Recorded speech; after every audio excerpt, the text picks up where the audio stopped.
Greetings everybody and welcome back to DeGrand, the Granddaddy plays Spirit Hunters Infinite Horde. We're gonna use Conrad because he's very tanky, and trust me, we're gonna need that tankiness.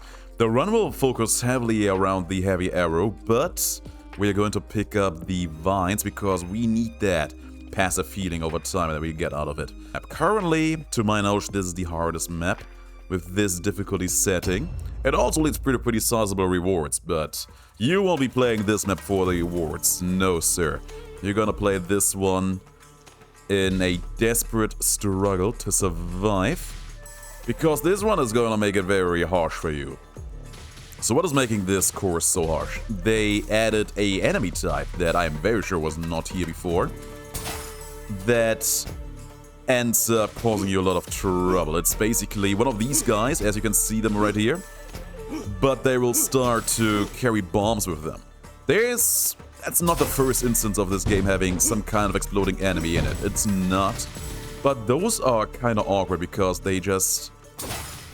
I think they have something on it. They have either a bigger explosion radius or they have a somewhat different trigger than others, because they tend to get you a lot when you know that other exploding enemies wouldn't have gotten you. And they spawn quite a few of those, and they're surprisingly fast. So there you are, you're playing the slowest character in the game because this guy is sturdy and because he has self-healing. I have high hopes that will help us, that will just somehow get us into the later stages of the game, because if not, well, then I'll have to cook up something else. But for the moment, this is what we have, this is what we're building ourselves up for, and we're gonna make the most out of it. So I'm not going to upgrade the vines all that much. I will focus heavily on the bow because I want that one to be my main source of damage in here. I'm gonna pick up the tornado as well because I think the knockback might be pretty useful in here. And I'm gonna buy the experience right off the bat. Give me all that energy, and make the bombs ever so slightly stronger. I gotta stress this again, this is gonna be all about the bow. The bow is going to be our main weapon because I think it has very good DPS, single target DPS, which we're gonna need for the final boss. But it also becomes a pretty safe weapon to use once you have all the cooldown reduction in the game. I honestly I'm not sure if it's intended or not this way, but you will see how fast those arrows will come firing out. There's these bomber guys I was talking about. And there's another advantage to having those vines out. They actually slow down their movement in a pretty generous area. So that will also help us keep them under control. I picked up the mines for the same reason. And so far it is working out nicely. Now I do want to have extra arrow damage, but at least for the moment, I think we actually have enough. Right now, it's just about farming efficiently and not getting absolutely slaughtered in the process. So far we're doing fine, so far we're doing good. One problem of playing this character is, of course, we are not getting as much exploration done as we would with other characters. There's the spirit, they got me. Got me really good. We're not gonna get as much exploration done than we would have with other characters, but that's fine. That is fine. I think at this point I have most of the things I desperately wanted from my skill grid. Still a few things more that I need, but those will be very long-term farm games from what I can tell. But it should be doable in the long haul. Okay, so well, something nice happening there. Some of those sand slimes, I think that's what they're called, actually blocked one of those bomber heroes walking towards me. That was very good. That was very nice. Can we talk about how this is actually a pretty interesting aesthetic to have? We are a heavy shield knight, but we're also using a bow. That is a combination that you don't see on a lot of games. A heavy armored class that can use ranged weapons. I think the only game that I played that allowed me to do something similar was Dragon Age 1. And even there, it was a super niche build and arguably not that good. But it was fun. It was fun if you could pull it off. But it was not all that different in terms of playstyles from other arrow-using classes. Okay, we can get some more experience in here. This one gives us extra damage mitigation, and I think I would rather have that than the extra experience. This one's also pretty cool, just digging up some loot every now and then. Extra damage is, of course, also nice, but I think the mitigation is going to help us stay alive And that is going to be our prime concern for the next 11.5 minutes. Staying alive, not getting blown to bits by these jokers. You see, they come at a pretty fast frequency, and they have been coming for quite a while. And they will keep coming, and they will keep being an absolute pain in my butt. But we knew that would happen. We knew that was a real possibility. Get used to the idea. I'm not going to do a lot of those mines anymore because I have thousands of those crystals. I actually have nothing left to spend them on for some reason. I don't know. Somehow they have been pretty generous. Either generous in how fast I was able to get them, or the game was not really considering, damn it, the rate at which you would get them and made all the prices a bit too low in that regard, which I'm absolutely okay with. I hate having to farm a lot, but I do like the idea of farming that boss over there. Well, farming might be a little bit too much to be said. So, slowly but steadily, these enemies are actually catching up to me in terms of damage dealing. Maybe I should have picked up the other one, the one that can dig, because that one can also, every now and then, dig up some HP for you. Oh man, these are quite gross, I swear. And the boss down, that's good, that's great. Another bomber hero found me, but we found a heart. Probably just plucked that out of the chest of one of our enemies. I'm never a big fan of those kind of enemies that just explode as they touch you in any kind of game, because I'm always like, okay, how do you get people to do that? But then again, this game is full of enemies that just have no regard for their own well-being. They just keep running at you, even though we've already killed them by the dozens and by the hundreds and by the thousands. Whoever's paying these guys, man, he must be paying top-notch. Or must be having some other kind of leverage. The occasional horde coming out of the front of here, that's gonna be good. That's gonna be real nice. So we've been focusing quite a bit on survival in here. I hope we will get enough experience to really get our build right where it needs to be. Here's one knockback. They actually nerfed the natives. They used to be very strong, both in terms of damage dealing, but also for other things. And now they are less strong in terms of damage dealing, but much better for crowd control. I feel like there's also a good run hidden in here for that somewhere. Just a nice focus between NATOs and then a good weapon or two that are great for single target damage for bosses. Maybe I should actually build up the NATO a bit more. Maybe I should. Let's see, some damage. Probably want the arrow damage a bit more than that. If I ever see something like less cooldowns, more NATOs, better knockback, maybe I should actually go and pick those up a bit more. I mean, here's more damage, more knockback. Bigger size is also pretty cool. They grow over time, but if they start with a bigger height, they will just end up growing even larger to the point where they can just cover up entire sections of the screen. It's very nice when it happens. Okay, there's another chest. Chests have been very good on this run. There's a couple of power-ups on the skill grid where you can just make more of them appear. And also open them faster. And it helps you a great deal towards just reaching every resource you need. All your resource goals in order to buy everything you want and need. So it would seem that the bomber heroes actually stopped spawning here for a bit. I don't know if they will return later. I'm not entirely sure. I hope they won't. I hope they won't. But they might still return, so we will do our best to be prepared for that. Bigger arrows, also kind of nice. Don't think it's the most necessary requirement to have, but we're gonna grab it anyway. The final boss on this map, he has a huge chunk of HP, and we want to be able to take it down to size. Cooldown on the bow, clearly the most important update we can get in here, so every time we see it is great, is good. There's no reason for me to stay on this mine. I should just keep on moving on. I mean, now I've almost done it, so I might as well do it. Even though I have not a lot of use for those resources currently, there's nobody who can tell me that they won't end up being super good later down the line, right? So there's probably still a lot of reason to keep on going. Get these runes for later, get that experience for now, and the cooldown on the bow. Let's go. And another one. Oh yes, we only need, how many is it? 5 more, and then we'll actually have reached the goal.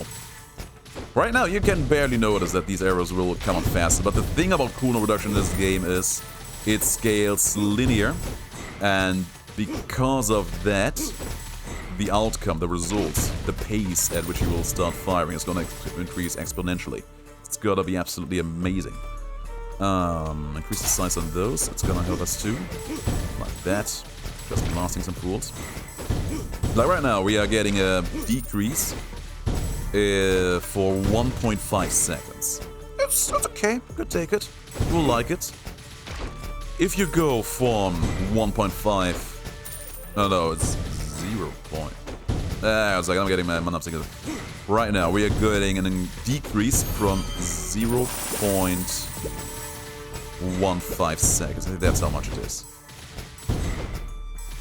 And if you go down from 1.5 to 1.35, that is not that much. That's just clean 10% shaved off of your cooldown reduction. But if you go from 0.15 down to 0, that is where you reach funny levels of projectile spam. That is a increase so high, it's gonna be hard to put it into words. And that is the increase that will carry us to victory. Just ignore me having fun with my words there. It all makes perfect sense when you see it, which is hopefully gonna be sooner rather than later.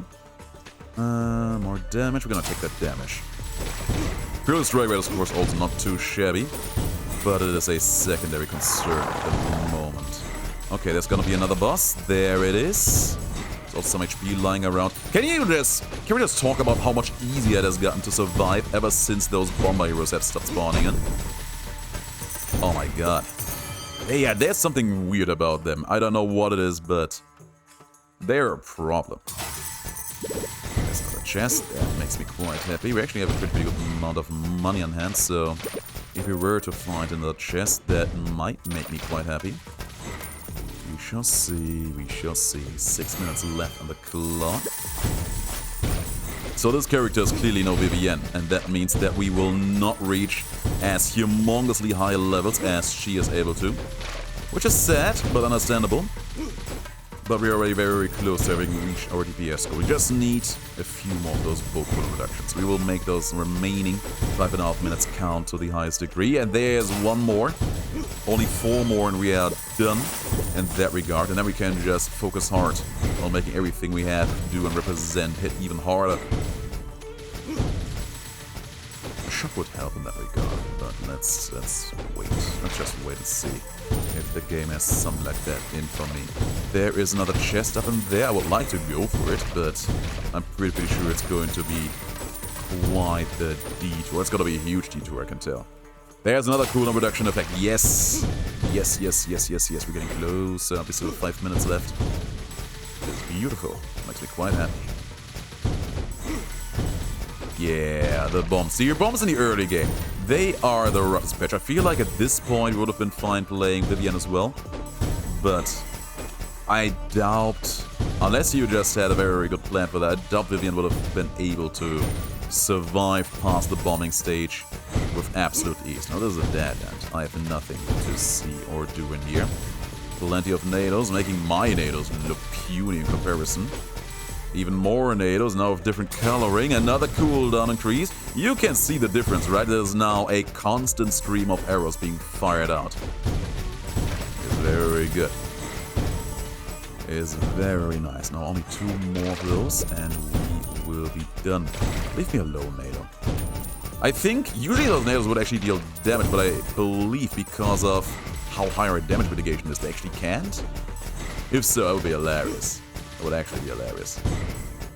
Now, remember, no damage mitigation in the world will protect you from the walls of spears that surround the bosses. So that is something we will have to keep in mind. Damage is still going to be our best and most important thing in order to get us through this ordeal. Now, we have quite a few coins on hand. I'm going to try another reroll. And it's good! Now we are firing these arrows even faster, but there's still one more that we need. One more that we need to cause this to be an honest-to-God stream of arrows. This already is a stream of arrows, right? If we just walk like this, we can see basically only the arrowheads anymore. But let me tell you guys, we can go even deeper. Charl, and it's gonna look amazing. That is my promise. That is a promise from me to you.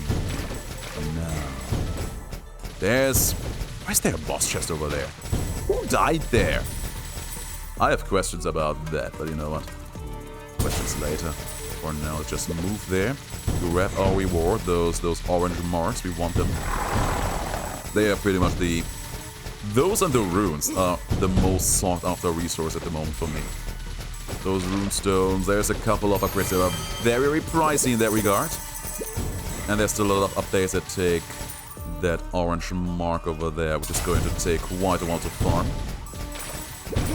The first biome on hard mode is actually a pretty decent place to farm them because you can move freely there. There's not all these spiny walls blocking your path everywhere. So you can move around very fast and you can find a lot of chests which also contain those marks. It's pretty efficient, and you can usually outscale the difficulty there with just being very strong with different builds pretty easily. So someone like Vivian or even Max C can do a decent job farming these up pretty nicely there. There's also a lot of bosses that spawn on that first map, so I think they low-key intentionally did that as a decent farming spot for that resource. At least I would like to believe that they did. Now, I'm gonna try for a reroll here because we're actually running a little bit out of time. We only have 2 minutes left and still need one more cooldown reduction. If we get it, of course, that would be the best. I think we will be fine even without it, because I feel like this arrow speed is what the developers probably intended, which is going to be... This is going to look slow in comparison to what we get if we find that remaining bit of cooldown reduction. But I think this is what the developers actually intended, and it is still pretty good. We still have some rerolls left in us. It's damage. I mean, I take damage. I would have also taken the size, truth be told, but damage is probably going to be even better in here. Size, sure. We're actually running out of money, so we don't have that many rerolls left in us. And the Bombermans are back! I had a feeling they would make a reappearance in here. Okay, now this is going to become a battle for survival. And they find me. They find me. They are finding me with relative ease. But we have good damage going on in here, so it's just all about the survival. Shoot them down. Like that. Every time we see them, we should just immediately turn in that direction in order to shoot them down so they don't get a lot of damage on us. There's some up in there. We might as well take them down as well. There's something red. I knew that was a heart. I seen it. Okay, the last minute has started ticking. We're gonna try one more reroll. Ah, that was not good. Sad. Still have a lot of time left. There's one more chest. We might as well go and grab that one. Come on. Yeah, this is also a little of a problem on this map. All these walls actually also blocking off the enemies from you. It can help you survive, which is nice. But sometimes you just want to murder your enemies so you can actually farm efficiently. And these guys, they are just stuck there forever. Oh well. We are dealing quite a bit of damage though. When we crit for 99 damage, which is pretty nice. I don't want to really fight this boss in this enclosed space though. So let's see if we can find something a bit more open. Like this. This looks promising. This is pretty good. Okay, boss time. We sadly didn't find the remaining update that I really wanted. And we're also not gonna find it here, but extra size, I mean sure, why not? Shoot the boss down, shoot the boss down, shoot the boss down, shoot the boss down. He can tackle me like that if he wants to. Just keep these arrows coming. We're slowly but steadily draining of all his HP. Slowly but steadily. He's tackling me, I don't mind that, I don't mind it at all. Yeah, I think we still have enough damage. I think this is working out. Size again. Not the cooldowns we needed or wanted. Be careful, because the spear shield is gonna be going down in a moment. And it is done. The rising of the bow hero. Arrowheads for days, and we did it. Pretty good. That's the first time I've ever beaten this map. I am very happy about it. Very happy indeed. I'll see you in the next video, but until then, have the greatest days. Please do stay as awesome as you are.